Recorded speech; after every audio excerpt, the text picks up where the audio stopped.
దినవృత్తాంతములు మొదటి గ్రంథము 7వ అధ్యాయము. ఆషేరీయులు యిమ్నా, ఇష్వా, ఇష్వీ, బెరీయా, సెరహు వీరికి సహోదరి. బెరీయా కుమారులు హెబెరు, మల్కీయేలు. మల్కీయేలు బిర్జాయీతునకు తండ్రి. హెబెరు యప్లేటును, షోమేరును, హోతామును వీరి సహోదరి అయిన షూయాను కనెను. యప్లేటు కుమారులెవరనగా పాసకు, బింహాలు, అష్వాతు. వీరు యాప్లేటునకు కుమారులు. షోమేరు కుమారులు ఆహీ, రోగా, యహుబ్బా, అరాము.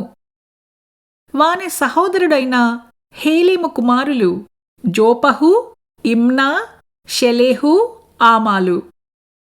జోపహు కుమారులు సూయా, హర్నెపెహరు, షూయాలు, బేరీ, ఇమ్రా. బేసెరు హోదు, షమ్మా, షిల్హా, ఇత్రాను, బెయేరా. యెతెరు కుమారులు యఫున్నె, పిస్పా, అరా. ఉల్లా కుమారులు ఆరహు, హన్నీయేలు, రిజెయా. ఆషేరు సంతతి వారైన వీరందరును తమ పితరుల ఇండ్లకు పెద్దలును, ప్రఖ్యాతి నొందిన పరాక్రమశాలులను, అధిపతులలో ముఖ్యులును అయ్యుండిరి. ఆ వంశపు వారిలో యుద్ధమునకు పోతగిన వారి లెక్క 26,000.